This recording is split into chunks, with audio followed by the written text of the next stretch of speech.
ಎಲ್ರಿಗೂ ನಮಸ್ಕಾರ. ಗೆಳತಿ ಯೂಟ್ಯೂಬ್ ಚಾನಲ್ಗೆ ಮತ್ತೊಮ್ಮೆ ಸ್ವಾಗತ. ಬನ್ನಿ ಸ್ನೇಹಿತರೆ, ಅಮಾವಾಸ್ಯೆ ದಿನ ಪೂಜಾ ರೂಮ್ ಕ್ಲೀನ್ ಮಾಡಬಹುದಾ, ಯಾವ ಸಮಯದಲ್ಲಿ ಮಾಡಬೇಕು, ಯಾವ ರೀತಿ ಮಾಡಬೇಕು, ಇದೆಲ್ಲನೂ ಕೂಡ ಇವತ್ತಿನ ವಿಡಿಯೋದಲ್ಲಿ ತಿಳಿಸ್ಕೊಡ್ತಾ ಇದ್ದೀನಿ. ಅಷ್ಟೇ ಅಲ್ಲದೆ ಅಮಾವಾಸ್ಯೆ ದಿನ ಮಾಡಬೇಕಾಗಿರುವಂಥ ಇನ್ನೊಂದು ಅತಿ ಮುಖ್ಯವಾದಂಥ ಕೆಲಸ, ಮನೆಗಳಿಗಾಗಲಿ ಅಥವಾ ನಾವು ಓಡಿಸುವಂಥ ವೆಹಿಕಲ್ಗಳಿಗಾಗಲಿ ದೃಷ್ಟಿ ತೆಗೆಯೋದು ಕೂಡ ತುಂಬ ಮುಖ್ಯ. ಅದರಲ್ಲೂ ಯುಗಾದಿ ಅಮಾವಾಸ್ಯೆ ನೆಗೆಟಿವಿಟಿ ಹೆಚ್ಚಾಗೇ ಇರುತ್ತೆ ಅಂತ ಮನೇಲಿ ದೊಡ್ಡವರು ಕೂಡ ಹೇಳ್ತಾ ಇರ್ತಾರೆ. ಹಾಗಾಗಿ ಈ ದಿನ ದೃಷ್ಟಿ ನಿವಾರಣೆ ಮಾಡ್ಕೊಳ್ಳೋದು ತುಂಬಾ ಒಳ್ಳೆಯದು.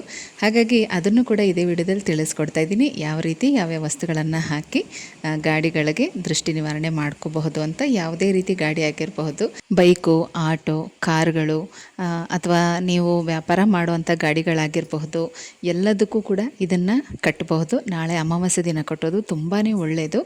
ಒಂದು ಹಳದಿ ಬಟ್ಟೆ ತೊಗೊಳ್ಳಿ, ಅಂದರೆ ಬಿಳಿ ಬಟ್ಟೆನ ಹಳದಿ ಮಾಡಿ, ಅಥವಾ ಹಳದಿ ಬಟ್ಟೆನೇ ತೊಗೊಂಡ್ರೂ ಕೂಡ ಪರವಾಗಿಲ್ಲ.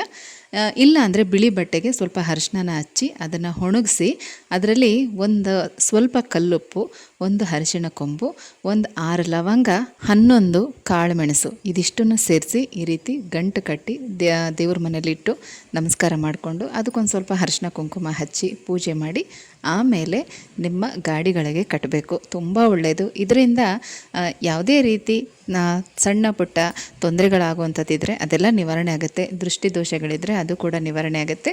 ಈ ರೀತಿ ಒಂದು 2-3 ಅಮಾವಾಸ್ಯೆಗೆ ಅಥವಾ 3 ತಿಂಗಳು 6 ತಿಂಗಳು ಒಂದು ಸಲ ಇದನ್ನು ಬದಲಾಯಿಸ್ಕೋಬಹುದು. ಈ ರೀತಿ ರೆಡಿ ಮಾಡಿ ಇಟ್ಕೊಂಡು ಕಟ್ಟಿ ಯಾವ ಸಮಯದಲ್ಲಿ ಬೇಕಾದರೂ ಕಟ್ಟಬಹುದು. ನಾಳೆ ಬೆಳಗ್ಗೆ 8:25 ಅಮಾವಾಸ್ಯೆ ತಿಥಿ ಪ್ರಾರಂಭ ಆಗುತ್ತೆ. ಹಾಗಾಗಿ 8:30 ನಂತರ ಮತ್ತು ರಾತ್ರಿ ತನಕ ಯಾವ ಸಮಯದಲ್ಲಿ ಬೇಕಾದರೂ ಇದನ್ನು ನಿಮ್ಮ ಗಾಡಿಗಳಿಗೆ ಕಟ್ಟಬಹುದು. ನಾಳೆ ಅಮಾವಾಸ್ಯೆ ಇರೋದ್ರಿಂದ ಪೂಜಾ ರೂಮ್ ಕ್ಲೀನಿಂಗ್ ಯಾವತ್ತು ಮಾಡಬಹುದು. ಈಗಾಗಲೇ ತುಂಬ ಜನ ಭಾನುವಾರನೇ ಮಾಡ್ಕೊಂಡಿರ್ತೀರ, ಸೋಮವಾರ ಮಾಡಿರ್ತೀರ, ಇವತ್ತು ಮಂಗಳವಾರ ಮಾಡೋದಕ್ಕಾಗಿರಲ್ಲ. ಹಾಗಾಗಿ ನಾಳೆ ಬುಧವಾರ ಮಾಡಬಹುದಾ ಅಂದರೆ ಖಂಡಿತವಾಗ್ಲೂ ಮಾಡಬಹುದು. ಕೆಲವು ಸಮಯ ಸಂದರ್ಭಗಳಲ್ಲಿ ನಾವು ಎಲ್ಲನೂ ನೋಡ್ತಾ ಕೂತ್ಕೊಳ್ಳೋದಕ್ಕಾಗಲ್ಲ ಅಲ್ವಾ.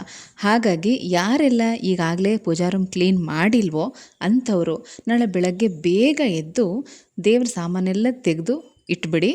ಕಳಸನೂ ಕೂಡ ಎಲ್ಲನೂ ಕೂಡ ತೆಗೆದು ಇಟ್ಬಿಡಿ. ದೇವ್ರ ಮನೆಯೆಲ್ಲ ಕಂಪ್ಲೀಟಾಗಿ ಒರೆಸಿ ಬಿಟ್ಬಿಟ್ಟು ನೀವು ನಿಧಾನವಾಗಿ ಪೂಜಾ ಸಾಮಾನೆಲ್ಲ ತೊಳೆದು ಆಮೇಲೆ ಜೋಡಿಸ್ಕೋಬಹುದು.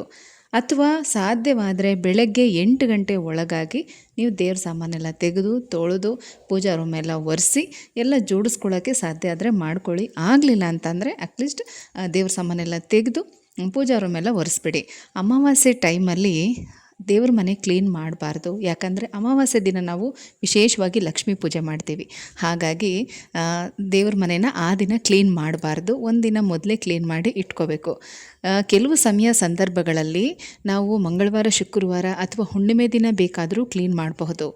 ಅಂದರೆ ನಾವು ಯಾವ ಸಮಯದಲ್ಲಿ ತೆಗಿತೀವಿ ಪೂಜಾ ಸಾಮಗ್ರಿಗಳನ್ನು, ಅದು ಮುಖ್ಯ ಆಗುತ್ತೆ. ಮುಂಚಿತವಾಗಿ ತೆಗೆದಿಟ್ಟಿದ್ರೆ, ಪೂಜಾ ರೂಮೆಲ್ಲ ಕ್ಲೀನ್ ಮಾಡಿ ಒರೆಸಿ ಇಟ್ಟಿದ್ರೆ ನಾವು ಅಮಾವಾಸ್ಯೆ, ಹುಣ್ಣಿಮೆ, ಮಂಗಳವಾರ, ಶುಕ್ರವಾರದ ದಿನಗಳಲ್ಲಿ ಜೋಡಿಸ್ಕೋಬಹುದು. ಆದರೆ ಅದೇ ದಿನ ನಾವು ತೆಗೆದು ಕ್ಲೀನ್ ಮಾಡಬಾರ್ದು. ಹಾಗಾಗಿ ನಿಮಗೆ ಬೇಗ ಎದ್ದು ದೇವ್ರ ಸಾಮಾನೆಲ್ಲ ತೊಳೆದು ಕ್ಲೀನ್ ಮಾಡ್ಕೊಳ್ಳೋದಕ್ಕೆ ಸಾಧ್ಯ ಆಗಲಿಲ್ಲ ಅಂತಂದರೆ ಅಟ್ಲೀಸ್ಟ್ ನೀವು ಬೇಗ ಎದ್ದು ಮೈ ಸ್ನಾನ ಆದರೂ ಮಾಡಿಕೊಂಡು ಪೂಜೆ ಸಾಮಗ್ರಿ ಎಲ್ಲ ತೆಗೆದಿಟ್ಬಿಡಿ, ದೇವ್ರ ಮನೆ ಒರೆಸ್ಬಿಡಿ. ಯಾಕಂದರೆ ದೇವ್ರ ಮನೆ ಕಸನೂ ಕೂಡ ಅಮಾವಾಸ್ಯೆ ಸಮಯದಲ್ಲಿ ತೆಗೆದು ಹೊರಗಡೆ ಹಾಕಬಾರ್ದು. ಹಾಗಾಗಿ ಸ್ವಲ್ಪ ಬೇಗ ಎದ್ದು ಇದನ್ನೆಲ್ಲ ಕ್ಲೀನ್ ಮಾಡಿ ಇಟ್ಕೊಳ್ಳಿ. ಬೇಕಾದರೆ ನಿಧಾನವಾಗಿ ನೀವು ಪೂಜಾ ಸಾಮಗ್ರಿ ಎಲ್ಲ ತೊಳೆದು ಬೇಕಾದರೆ ಸಂಜೆ ತನಕ ನೀವು ಜೋಡಿಸ್ಕೋಬಹುದು.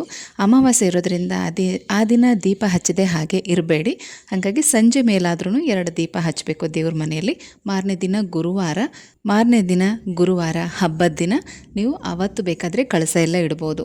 ಎಲ್ಲನೂ ಜೋಡಿಸ್ಕೊಳ್ಳಿ, ಬೊಟ್ಟೆಲ್ಲ ಇಟ್ಟು ಗೆಜ್ಜೆ ವಸ್ತ್ರ ಹಾಕಿ ನೀವೆಲ್ಲ ರೆಡಿ ಮಾಡ್ಕೊಳ್ಳಿ. ಕಳಸ ಬೆಳಗ್ಗೆ ಇಟ್ಟು ಬೇಕಾದರೆ ನೀವು ಪೂಜೆ ಎಲ್ಲ ಮಾಡ್ಕೋಬೋದು. ಹಬ್ಬದ ದಿನ ನೀವು ಯಾವ ರೀತಿ ಕಳಸ ಅಲಂಕಾರ ಮಾಡಬೇಕು ಅಂದ್ಕೊಂಡಿದ್ದೀರಾ, ಯಾವ ಥರ ಹೂಗಳನ್ನೆಲ್ಲ ಹಾಕಬೇಕು ಅಂದ್ಕೊಂಡಿದ್ದೀರಾ, ಎಲ್ಲ ರೀತಿಯಲ್ಲೂ ಕೂಡ ನೀವು ಅಲಂಕಾರ ಮಾಡ್ಕೋಬಹುದು. ಹಾಗೆ ನಾಳೆ ಅಮಾವಾಸ್ಯೆ ಆಗಿರೋದ್ರಿಂದ ಮನೆಗೂ ಕೂಡ ದೃಷ್ಟಿ ತೆಗೆಯೋದು ತುಂಬ ಮುಖ್ಯ. ಈ ವರ್ಷದ ಕೊನೆ ಅಮಾವಾಸ್ಯೆ, ಹಳೆಯದು ಕೆಟ್ಟದ್ದು ಅಂತ ಏನೇ ಇದ್ದರೂ ಕೂಡ ಇವತ್ತು ನಿವಾರಣೆ ಆಗಲಿ ಅಂತ ಅಂದ್ಕೊಂಡು ಮನೆಗೂ ಕೂಡ ಒಂದು ಸ್ವಲ್ಪ ಕೆಂಪು ನೀರು ಮಾಡಿ ಅದಕ್ಕೆ ಒಂದು ಅರ್ಧ ಹೋಳು ನಿಂಬೆಹಣ್ಣನ್ನು ಹಿಂಡಿ ನೀವು ಹೊರಗಡೆಯಿಂದನೇ ಮೇನ್ ಡೋರ್ ಹತ್ರ ನಿಂತ್ಕೊಂಡು ದೃಷ್ಟಿ ತೆಗೆದು ಆ ನೀರನ್ನು ಕೂಡ ಹೊರಗಡೆ ಚೆಲ್ಬಿಡಿ. ಮನೆ ಬಾಗ್ಲ ಹತ್ರ ಹಾಕೋಕ್ಕೆ ಹೋಗಬೇಡಿ, ಅದನ್ನು ಚರಂಡಿಗೇನೆ ಚೆಲ್ಲಬೇಕು. ಆ ನೀರನ್ನ ಯಾರು ಕೂಡ ತುಳಿಬಾರ್ದು. ಈಗಾಗಲೇ ನಾನು ಹಿಂದಿನ ವಿಡಿಯೋಗಳಲ್ಲಿ ಇದ್ರ ಬಗ್ಗೆ ಮಾಹಿತಿಯನ್ನು ತಿಳಿಸ್ಕೊಟ್ಟಿದ್ದೀನಿ. ನೀವೆಲ್ಲರೂ ಕೂಡ ನೋಡಿರ್ತೀರ. ಈಗ ನಿಮಗೆ ನೆನಪು ಮಾಡ್ತಾ ಇದ್ದೀನಿ ಅಷ್ಟೇ. ದೃಷ್ಟಿದೋಷ ನಿವಾರಣೆ ಮಾಡ್ಕೊಳ್ಳಿ, ಹಬ್ಬನ ಚೆನ್ನಾಗಿ ಆಚರಣೆ ಮಾಡಿ. ಪೂಜಾ ರೂಮ್ ಕ್ಲೀನಿಂಗ್ ಬಗ್ಗೆ ನಿಮ್ಗೆ ಸಾಕಷ್ಟು ಡೌಟ್ ಇತ್ತಲ್ವ, ಹಾಗಾಗಿ ಕ್ಲಿಯರ್ ಮಾಡ್ತಾ ಇದ್ದೀನಿ. ಶಾಸ್ತ್ರ ಸಂಪ್ರದಾಯನ ಪಾಲನೆ ಮಾಡಬೇಕು ನಿಜ, ಆದರೆ ಸಮಯ ಸಂದರ್ಭ ಅನ್ನೋದು ಒಂದಿರುತ್ತೆ ಅಲ್ವಾ.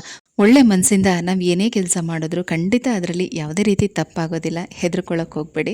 ಆ ಭಗವಂತನಿಗೆ ನಾವು ಯಾವ ಪರಿಸ್ಥಿತಿಲಿದ್ದೀವಿ, ನಮ್ಮ ಅನಿವಾರ್ಯತೆ ಏನು ಎಲ್ಲ ಕೂಡ ಅರ್ಥ ಆಗುತ್ತೆ.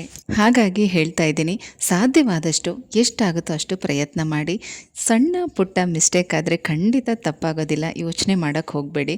ಎಲ್ಲರ ಪರಿಸ್ಥಿತಿನೂ ಒಂದೇ ಥರ ಇರೋದಿಲ್ಲ. ಕೆಲವ್ರಿಗೆ ಮನೇಲಿ ಸಹಾಯ ಮಾಡೋರು ಇರ್ತಾರೆ, ಹಾಗಾಗಿ ಒಬ್ಬೊಬ್ಬರು ಒಂದೊಂದು ಕೆಲಸ ಹಂಚ್ಕೋಬೋದು. ಆದರೆ ಯಾರೂ ಸಹಾಯ ಮಾಡೋರು ಇರಲ್ಲ, ಎಲ್ಲ ಕೆಲಸ ಒಬ್ಬರೇ ಮಾಡಬೇಕು. ಅದರಲ್ಲೂ ಹೊರಗಡೆ ಕೆಲಸ ಮಾಡ್ಕೊಂಡು ಬಂದು ಮನೇಲೂ ಕ್ಲೀನಿಂಗ್ ಕೆಲಸ ಎಲ್ಲ ಮಾಡ್ಕೋಬೇಕು ಅಂತ ಅನ್ನೋರಿಗೆ ನಾನೀಗಾಗಲೇ ಹೇಳ್ದಾಗೆ ಅಮಾವಾಸ್ಯೆಗೂ ಮೊದಲೇ ಪೂಜಾ ಸಾಮಗ್ರಿಗಳೆಲ್ಲ ತೆಗೆದಿಟ್ಬಿಡಿ. ಪೂಜಾ ರೂಮ್ ಕೂಡ ಕ್ಲೀನ್ ಮಾಡಿ ಕಸನ ಹೊರಗಡೆ ಹಾಕ್ಬಿಡಿ. ಆಮೇಲೆ ನಿಧಾನವಾಗಿ ನೀವು ಎಲ್ಲನೂ ತೊಳೆದು ಜೋಡಿಸ್ಕೊಳ್ಳಿ. ಪೂಜಾ ರೂಮ್ ಕ್ಲೀನ್ ಮಾಡುವಾಗಲೂ ಕೂಡ ಅಷ್ಟೇ, ಆ ನೀರಿಗೆ ಸ್ವಲ್ಪ ಗೋಮೂತ್ರ ಅಥವಾ ಅರಿಶಿನ ಪುಡಿ ಅಥವಾ ಕಲ್ಲುಪ್ಪನ್ನು ಹಾಕ್ಕೊಂಡು ಕ್ಲೀನ್ ಮಾಡಿ. ಮತ್ತು ಗ್ರಂಥಿಗೆ ಅಂಗಡಿಗಳಲ್ಲಿ ಪನ್ನೀರು ಅಥವಾ ರೋಸ್ ವಾಟರ್ ಸಿಗುತ್ತೆ, ಅದನ್ನು ಕೂಡ ಅಷ್ಟೇ ನೀವು ಪೂಜಾ ರೂಮ್ ಕ್ಲೀನ್ ಮಾಡುವಂಥ ನೀರಿಗೆ ಸ್ವಲ್ಪ ಹಾಕ್ಕೊಂಡು ಅದರಿಂದ ಕ್ಲೀನ್ ಮಾಡಿ. ಫಸ್ಟು ಡೀಪ್ ಕ್ಲೀನ್ ಮಾಡ್ಕೊಳ್ಳಿ, ಲಾಸ್ಟಲ್ಲಿ ಚೆನ್ನಾಗಿರೋ ನೀರು ತೊಗೊಂಡೆಲ್ಲ ಒರೆಸ್ತಿರಲ್ಲ ಆ ನೀರಿಗೆ ಅದನ್ನು ಕೂಡ ಒಂದು ಸ್ವಲ್ಪ ಹಾಕ್ಕೊಂಡು ಕ್ಲೀನ್ ಮಾಡಿ.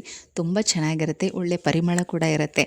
ದೇವ್ರ ಮನೆ ಯಾವಾಗಲೂ ಘಮ ಘಮ ಅಂತ ಇರಬೇಕು, ಒಳ್ಳೆ ಪರಿಮಳದಿಂದ ಕೂಡಿರಬೇಕು. ಇದರಿಂದ ಮನೆಯಲ್ಲೂ ಕೂಡ ಒಳ್ಳೆ ಪಾಸಿಟಿವ್ ಎನರ್ಜಿ ಹೆಚ್ಚಾಗುತ್ತೆ. ಸ್ನೇಹಿತರೆ, ಹೇಳಿರೋದನ್ನು ಮತ್ತೆ ಮತ್ತೆ ರಿಪೀಟ್ ಮಾಡಿದ್ದೀನಿ ಅಂತ ಅನ್ಕೋಬೇಡಿ. ಕೆಲವರು ಇದನ್ನು ಕೂಡ ಕಮೆಂಟಲ್ಲಿ ಹಾಕ್ತೀರಾ. ಎಷ್ಟೇ ವಿಚಾರಗಳನ್ನು ತುಂಬ ಡೀಪಾಗಿ ತಿಳಿಸಿದ್ರೂ ಕೂಡ ವಿಡಿಯೋನ ಸ್ಕಿಪ್ ಮಾಡಿ ನೋಡೋದ್ರಿಂದ ನಿಮಗೆ ಮಾಹಿತಿಗಳು ಕೂಡ ಮಿಸ್ ಆಗುತ್ತೆ. ಹಾಗಾಗಿ ಈ ಒಂದು ವಿಚಾರ ನಾನು ಮತ್ತೆ ಮತ್ತೆ ರಿಪೀಟಾಗಿ ಹೇಳಿದ್ದೀನಿ. ಯುಗಾದಿ ಹಬ್ಬ ನಮ್ಮೆಲ್ರಿಗೂ ಕೂಡ ಹೊಸ ವರ್ಷ ಅಲ್ವಾ, ಹಾಗಾಗಿ ಪೂಜೆಗೂ ಕೂಡ ಅರಿಶಿನ, ಕುಂಕುಮ, ಅಕ್ಷತೆ, ದೀಪದ ಬತ್ತಿ, ಗೆಜ್ಜೆ ವಸ್ತ್ರ ಎಲ್ಲನೂ ಕೂಡ ಹೊಸದಾಗಿ ತೊಗೊಂಡು ಬಂದು ಉಪಯೋಗಿಸಿ. ತುಪ್ಪದ ಬತ್ತಿಗಳು ಕೂಡ ಅಷ್ಟೇ ಹೊಸದಾಗಿ ಮಾಡ್ಕೊಳ್ಳಿ. ಈಗಾಗಲೇ ಮಾಡಿಟ್ಟಿರೋದೆಲ್ಲ ಇದೆ ಅಂದರೆ ಅದು ಹಾಗೆ ಇರಲಿ ಬಿಡಿ, ಹಬ್ಬದ ದಿನ ಹೊಸದಾಗಿ ರೆಡಿ ಮಾಡ್ಕೊಳ್ಳಿ. ನಾಳೆ ಕೂಡ ಇದನ್ನೆಲ್ಲ ರೆಡಿ ಮಾಡ್ಕೋಬೋದು. ಹಾಗೆ ದೇವ್ರ ಮನೇಲಿ ಕೂಡ ನೀವು ಒಂದು ಬಟ್ಲಲ್ಲಿ ಅರಿಶಿನ ಕುಂಕುಮ ಇಟ್ಟಿರ್ತೀರಾ. ಈಗ ನಾವು ಹೊಸದಾಗಿ ತರಬೇಕು ಅಂದರೆ ಹಳೆ ಅರಿಶಿನ ಕುಂಕುಮನ ಏನು ಮಾಡಬೇಕು ಅಂತ ಕೂಡ ಪ್ರಶ್ನೆ ಕೇಳಿದ್ದೀರಾ ಅಲ್ವಾ. ಯಾವಾಗಲೂ ನಾವು ದೇವ್ರ ಮನೇಲಿ ಒಂದು ಸೆಟ್ ಇಟ್ಕೋಬೇಕು, ಹೊರಗಡೆ ಒಂದು ಸೆಟ್ ಇಟ್ಕೋಬೇಕು.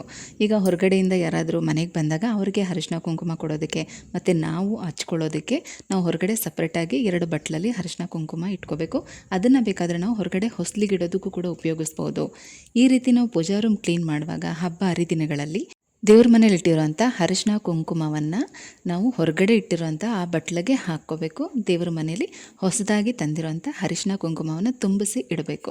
ದೇವ್ರ ಮನೇಲಿ ನಾವು ವಿಗ್ರಹಗಳಿಗೆ, ಫೋಟೋಗಳಿಗೆ ಎಲ್ಲದಕ್ಕೂ ಕೂಡ ಇದನ್ನೇ ಆ ದಿನ ಉಪಯೋಗಿಸ್ಬೇಕು. ಯಾವುದೇ ಕಾರಣಕ್ಕೂ ಪೂಜೆ ಆದಮೇಲೆ ನಾವು ಆ ಬಟ್ಲಿಂದ ಅರಿಶಿನ ಕುಂಕುಮನ ಹಚ್ಕೋಬಾರ್ದು. ಹೊರಗಡೆ ಇಟ್ಟಿರ್ತೀವಲ್ಲ ಅದರಲ್ಲೇ ಹಚ್ಕೋಬೇಕು. ಅರ್ಚನೆ ಮಾಡಿರೋಂಥ ಕುಂಕುಮನ ಬೇಕಾದರೆ ನಾವು ಉಪಯೋಗಿಸ್ಕೋಬೋದು. ಅದನ್ನು ಬೇಕಾದರೆ ಒಂದು ಬಟ್ಲಲ್ಲಿ ಹಾಕಿ ನಾವು ದೇವ್ರ ಮನೇಲಾದರೂ ಇಡ್ಬೋದು ಅಥವಾ ಹೊರಗಡೆ ಬೇಕಾದರೂ ಇಟ್ಕೋಬಹುದು. ಈ ರೀತಿ ದೇವ್ರ ಮನೆಯಿಂದ ತೆಗೆದಿರುವಂಥ ಅರಿಶಿನ ಕುಂಕುಮವನ್ನು ಹೊರಗಡೆ ಇಟ್ಕೊಳ್ಳಿ. ಅದನ್ನು ಬಂದವ್ರಿಗೆ ಕೊಡೋದಕ್ಕೆ ಅಥವಾ ಹೊಸ್ಲಿಗಿಡೋದಕ್ಕೆಲ್ಲ ನಾವು ಉಪಯೋಗಿಸಬಹುದು. ಇನ್ನು ಯಾರೆಲ್ಲ ಪೂಜಾ ರೂಮ್ ಕ್ಲೀನ್ ಮಾಡಿಲ್ಲ, ನಾಳೆ ಅಮಾವಾಸ್ಯೆ ಇದೆ, ಹೇಗೆ ಮಾಡೋದಂತ ಯೋಚನೆ ಮಾಡ್ತಾ ಇದ್ರಿ ಅಲ್ವಾ. ಈಗ ನಿಮಗೆ ಉತ್ತರ ಸಿಕ್ಕಿದೆ ಅಂತ ಅಂದ್ಕೊಂಡಿದ್ದೀನಿ. ಮತ್ತೆ ಸಿಗ್ತೀನಿ, ಹೋಗಿ ಬರಲಾ.